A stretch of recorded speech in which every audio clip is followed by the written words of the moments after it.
Hello বন্ধুরা, good morning. আজকে দেখাবো কিভাবে ভোটার কার্ডের সঙ্গে মোবাইল নাম্বার লিঙ্ক করাতে হয়। আমি আগের একটা ভিডিওতে দেখিয়েছি কিভাবে ভোটার কার্ড প্রিন্ট করতে হয়।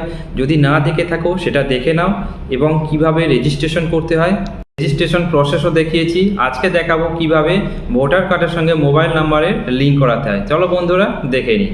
আগের ভিডিওর মতো ফোন বা কম্পিউটারের একটি ব্রাউজার সিলেক্ট করতে হবে। তো আমি ক্রোম ব্রাউজার নিলাম। ক্রোম ব্রাউজারে তোমরা সার্চ করবে এনভিএসপি হচ্ছে ন্যাশনাল ভোটার পোর্টাল। তো এনভিএসপি সার্চ করতে দেখো চলে আসলো, এবং এই সাইটটাকে তোমরা ডেস্কটপ মুড করে নেবে।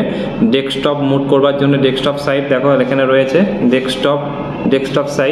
ডেস্কটপ সাইট করে নেওয়ার পরে দেখো এটা ডেস্কটপ সাইট হয়ে গিয়েছে, এবং আমরা তলার দিকে বাঁ দিকে লগ ইন অপশন পেয়ে গিয়েছি। এই লগ ইন অপশনের ওপরে ক্লিক করব। ক্লিক করতেই দেখো লগ ইন করবার পেজ চলে এসেছে। এখানে আমরা লিখব ইউজার নেম এবং পাসওয়ার্ড, তারপরে এই ক্যাপচারটা এখানে ফিল করব, দিয়ে লগ ইন করবো। দেখো লগ ইন হওয়ার পরে ঠিক এরকম ইন্টারফেসটা এসেছে, এবং এই ইন্টারফেসের বাঁ দিকে দেখো কয়েকটা অপশন আছে। নিউ ইলেক্টর, তারপরে আছে আধার সিডিং, তারপরে আছে অ্যাপ্লিকেশন কারেকশান অবজেক্টিং, এবং এর তলায় আছে ডাউনলোড এপিক। তো আমি এটা দেখিয়ে দিয়েছি কিভাবে ভোটার কার্ড ডাউনলোড করতে হয়। এপিক যেটা voter card, digital voter card কীভাবে ডাউনলোড করতে হয় এটা আমি দেখিয়ে দিয়েছি। আজকে আমরা দেখবো যেটা ভোটার কার্ডের সঙ্গে মোবাইল নাম্বার লিঙ্ক কীভাবে করতে হয়। তো তার জন্য আমাদের ক্লিক করতে হবে ইয়েলো কালারের যেটা আছে এর ওপরে ক্লিক করতে হবে, এই application for correction duplicate epic and more information. তো এটার উপর আমি টাচ করে দিলাম। এটার মানে হচ্ছে যে পোর্টালটা আছে লগ ইন যার নামে আছে সেটা সেলফ, এবং যদি ফ্যামিলি কাউকে অ্যাড করাতে চাও ভোটার কার্ডের সঙ্গে মোবাইল নাম্বার তাহলে ফ্যামিলিতে হবে। এবং আমি সেলফ ক্লিক করলাম। সেলফ ক্লিক করতে দেখো এরকম একটা ফর্ম এসে গিয়েছে, কমিশনার অফ ইন্ডিয়া ফর্ম 8। তো আমরা 8 নম্বর ফর্ম ফিল আপ করবো। নেম চেঞ্জ করতে পারবো, জেন্ডার চেঞ্জ করতে পারবো, ডেট অফ বার্থ সংশোধন করতে পারবো, এজ, টাইপ অফ রিলেশন মানে ফাদার নেম মাদার নেম যে রিলেশন থাকবে সেইটা সংশোধন করা যায়, তারপর relation, mobile number, address, photography, এই সমস্ত ডিটেলস 8 নম্বর ফর্ম থেকে আমরা চেঞ্জ করতে পারি। চলো বন্ধুরা আমরা আজকে দেখে নিই কীভাবে ভোটার কার্ডে মোবাইল নাম্বার অ্যাড করতে হয়। তো ফার্স্ট অফ অল আমার দেখো এই প্যারাটা ক্লিক করব, কারণ এখানে এইটার উপরে ক্লিক করব কারণ এখানে রয়েছে মোবাইল নাম্বার অপশন। তো মোবাইল নাম্বার আমরা এখানে পেয়ে গিয়েছি, মোবাইল নাম্বারের অপশন।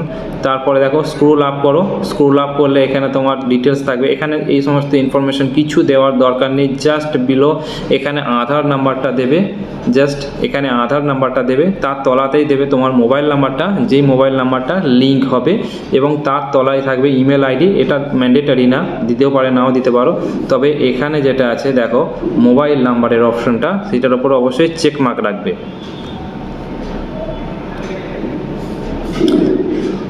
মোবাইল নাম্বারের ওপর অবশ্যই চেকমার্ক করে দেবে, এবং চেকমার্ক করে দিলে দেখো এখানে একটা মোবাইল নাম্বার এন্টার করবার অপশন চলে আসবে। তো এর তলার দিকে চলো আমরা যাই। এই দেখো এখানে মোবাইল নাম্বার দেওয়ার একটা অপশন চলে এসছে। তো এখানে মোবাইল নাম্বারটা দিতে হবে, দেওয়ার পরে এখানে তোমার প্লেস দিতে হবে, এই জায়গায় প্লেস দিতে হবে। প্লেস দেওয়ার পরে এর তলার দিকে দেখো ক্যাপচার আছে, ক্যাপচারটা এখানে ফিল করতে হবে। ক্যাপচারটা ফিল করার পর প্রিভিউ সাবমিট করতে হবে। প্রিভিউ সাবমিট করার পরে সেটাকে তোমাদের প্রিন্ট করে নিতে হবে। যা যা ইনফরমেশন তোমরা দিলে সেগুলো একটা প্রিন্ট করে নেবে। নেওয়ার পরে তোমরা সাবমিট করবে। সাবমিট করলে একটা অ্যাপ্লিকেশন নাম্বার দেবে, সেই অ্যাপ্লিকেশন নাম্বারটা তোমরা নোট করে রাখবে, কারণ ইন ফিউচার সেটা স্ট্যাটাস চেক করবার জন্য অ্যাপ্লিকেশন নাম্বারটাই দরকার পড়বে। তো ওটা তোমরা নোট করে রাখবে। নোট করে রাখার পর আমি দেখিয়ে দিচ্ছি কীভাবে অ্যাপ্লিকেশনের স্ট্যাটাস চেক করতে হয়। জাস্ট তোমরা এই পেজেতেই লগ ইন করবে। এনভিএসপি পোর্টালে লগ ইন হওয়ার পরে এখানে তলার দিকে দেখো স্ট্যাটাস চেক করবার একটা অপশন পাবে, এখানে ক্লিক করবে। এখানে ক্লিক করার পরে এখানে দেখো স্টেট সিলেক্ট করবে, তোমরা কোন স্টেট থেকে বিলং করছো। তো আমি ওয়েস্ট বেঙ্গল থেকে সিলেক্ট করলাম, এবং এখানে রেফারেন্স নাম্বারটা এন্টার করবে। তোমাকে যে রেফারেন্স নাম্বারটা দেওয়া হবে অ্যাপ্লিকেশন করার পরে সেই নাম্বারটা এখানে ক্লিক করবে। করার পরে জাস্ট ট্র্যাকের ওপরে ক্লিক করবে। এই ট্র্যাকের ওপরে ক্লিক করলেই তোমার অ্যাপ্লিকেশনের যে স্ট্যাটাস আছে সেটা তোমাকে শো করিয়ে দেবে। তো এবং যখন এটা রেডি হয়ে যাবে তো তোমরা তখন ভোটার কার্ডটা প্রিন্ট করতে পারবে। যখন তোমার ভোটার কার্ড কার্ডের সঙ্গে মোবাইল নাম্বার লিঙ্ক হয়ে যাবে, তো তুমি তখন ইএপিক মানে এখান থেকে ভোটার কার্ড ডাউনলোড করবার অপশনটা এলিজিবিলিটি হয়ে যাবে। তখন তুমি ওটিপির মাধ্যমে তুমি তোমার voter card anywhere any time print করে নিতে পারবে। তো এটা একটা খুব প্লাস পয়েন্ট যে ইনকেস ভোটার কার্ড হারিয়ে গেল বা ভোটার কার্ড নষ্ট হয়ে গেল, তখন তুমি ভোটার কার্ডটা এই অনলাইন পোর্টাল থেকেই প্রিন্ট করে নিতে পারবে। তো বন্ধুরা, ভিডিওটা কেমন লাগলো অবশ্যই জানাবে। ভিডিওটা ভালো লাগলে অবশ্যই একটা লাইক করবে, চ্যানেলটা সাবস্ক্রাইব করে রাখবে। দেখা হবে এই ধরনের আরও একটি নতুন ভিডিওতে। থ্যাংক ইউ ভিডিওটা সম্পূর্ণ দেখার জন্য।